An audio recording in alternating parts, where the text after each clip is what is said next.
En nuestra sociedad, a menudo vemos cómo un pequeño problema puede convertirse en una gran razón para la tristeza de alguien. Pero también vemos a personas que manejan con calma incluso los problemas más grandes.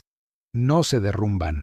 En cambio, hacen crecer su corazón tan grande que el dolor no tiene espacio para quedarse.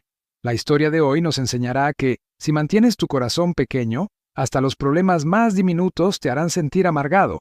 Pero si haces tu corazón más grande, incluso los momentos más difíciles de la vida se sentirán más fáciles. Así que intentemos encontrar un reflejo de nuestra propia vida en la historia de hoy. Escucha con atención, porque esta historia no es solo para oír, es para pensar. Imagina por un momento a un hombre llamado Abram, viviendo en la próspera ciudad de Ur de los Caldeos. No era un joven desdichado ni un alma perdida, era un hombre de su tiempo, rodeado de certezas. Su mundo estaba lleno de dioses tallados en piedra y madera, de rituales que marcaban las estaciones y de una estructura social que dictaba cada paso de la vida. Abram tenía una esposa, Sarai, a quien amaba profundamente, pero su hogar estaba marcado por un silencio persistente, el silencio de un niño que nunca llegó. Esta ausencia, esta falta, era una grieta en la sólida pared de su existencia. Era una pregunta sin respuesta en un mundo que pretendía tenerlas todas. Un día, mientras Abram contemplaba el cielo estrellado del desierto, una voz resonó en lo más profundo de su ser.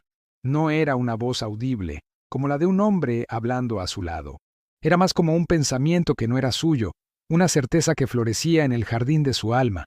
La voz le dijo: «Sal de tu tierra, de tu parentela y de la casa de tu padre, a la tierra que te mostraré». Esta orden era, en todos los sentidos, una locura. Le pedía que abandonara todo lo que conocía, su seguridad, su cultura, su familia, su identidad. Le pedía que cambiara la comodidad de lo familiar por la incertidumbre absoluta de lo desconocido. En ese momento, Abram enfrentó la primera y más fundamental de todas las pruebas. No se trataba de sacrificar a un hijo o de luchar contra un ejército. La prueba era interna. Era la batalla entre la razón y la fe, entre la lógica del mundo y la llamada de lo invisible. Podrías haber descartado la voz como un delirio, el producto de una mente cansada o de un corazón anhelante. Sus amigos y familiares seguramente se lo habrían aconsejado. ¿Dejar Ur?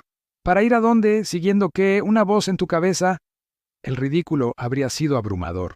El mundo le gritaba que se quedara, que se aferrara a lo que tenía, por imperfecto que fuera. Pero Abram hizo algo extraordinario. Decidió escuchar. Decidió confiar en esa voz interior por encima del estruendo del mundo exterior. En lugar de ver lo que estaba perdiendo, eligió enfocarse en la promesa, aunque vaga y distante. La promesa de una nueva tierra, de una gran nación, de una bendición. En ese acto de fe, Abram se convirtió en Abraham, padre de multitudes.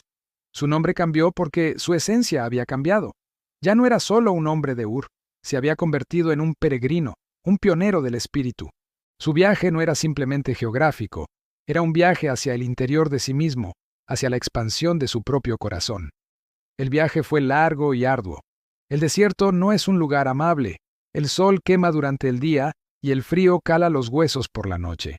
Cada duna, cada horizonte vacío, era una nueva oportunidad para dudar. ¿Tomé la decisión correcta? ¿Realmente escuché una voz divina o simplemente estoy persiguiendo un fantasma? La promesa de un hijo, el núcleo de la bendición, seguía sin cumplirse. Sarai envejecía, y con cada año que pasaba, la esperanza se convertía en una brasa cada vez más débil. La realidad de sus cuerpos, de su edad, chocaba violentamente con la magnitud de la promesa.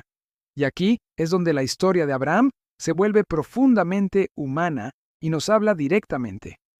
La fe de Abraham no era una línea recta y ascendente. Tuvo momentos de profunda duda y de terrible miedo. Cuando el hambre apretó en la tierra prometida, no confió plenamente en la protección divina y descendió a Egipto. Allí, por miedo a perder la vida, mintió diciendo que Sarai era su hermana. Este no es el acto de un santo perfecto, es el acto de un hombre asustado, un hombre que, a pesar de su gran fe, todavía era susceptible a las debilidades humanas.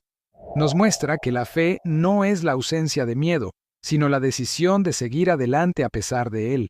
Imagina la conversación entre Abraham y Sarai en esas noches frías. ¿Todavía lo crees, Abraham? ¿Todavía crees en esa promesa después de todos estos años?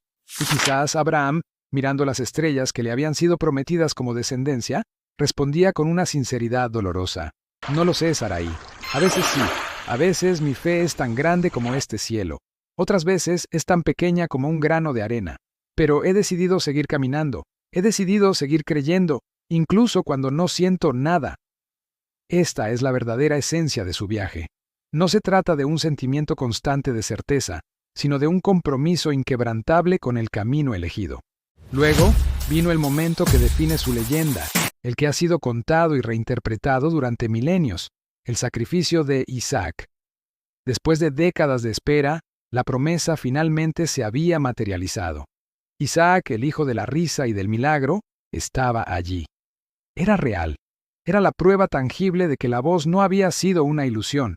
Y entonces, la misma voz que le pidió que dejara todo atrás, ahora le pedía que entregara lo único que le daba sentido a todo ese viaje. La mayoría de las narraciones se centran en la obediencia de Abraham. Pero detengámonos a pensar en el viaje de 3 días al monte Moria. 3 días caminando junto a su hijo, el hijo que amaba, sabiendo a dónde iba y qué se le había pedido que hiciera. ¿Qué pensamientos cruzaron la mente de Abraham? ¿Negoció con Dios en su interior? ¿Gritó en silencio contra la injusticia de la petición? ¿Recordó la risa de Isaac cuando era un bebé, sus primeros pasos, las historias que le había contado? Cada paso debe haber sido una agonía. Este no era un acto de fe ciego y sin emociones. Fue un acto realizado en medio del más profundo dolor que un padre puede imaginar.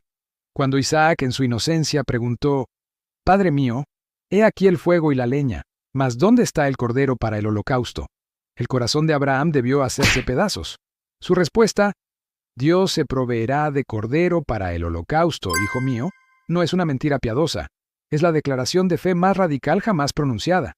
En el abismo de su desesperación, frente a lo incomprensible, Abraham eligió creer que el mismo poder que le había dado a su hijo de manera milagrosa podía de alguna manera resolver esta situación imposible. No sabía cómo, pero se aferró a la naturaleza de aquel en quien había confiado desde el principio. Y en el último momento, la prueba cesó. La mano fue detenida. Un carnero apareció trabado en un zarzal. El sacrificio no se consumó, pero en un sentido más profundo, sí se había completado. Abraham ya había sacrificado a Isaac en su corazón. Había estado dispuesto a soltarlo todo, a confiar hasta el final, incluso más allá de la razón y del amor paternal. Y al hacerlo, no perdió a su hijo. Lo recibió de vuelta de una manera nueva y más profunda. Aprendió la lección final, que las bendiciones no son para poseerlas, sino para custodiarlas con un corazón abierto y dispuesto a entregarlas. La historia de Abraham no es la crónica de un hombre perfecto que nunca dudó. Al contrario, es la historia de un hombre imperfecto que eligió la fe una y otra vez, a pesar de sus dudas y sus miedos. Es un recordatorio de que los viajes más importantes de la vida a menudo comienzan con un salto a lo desconocido, dejando atrás la comodidad de lo que sabemos.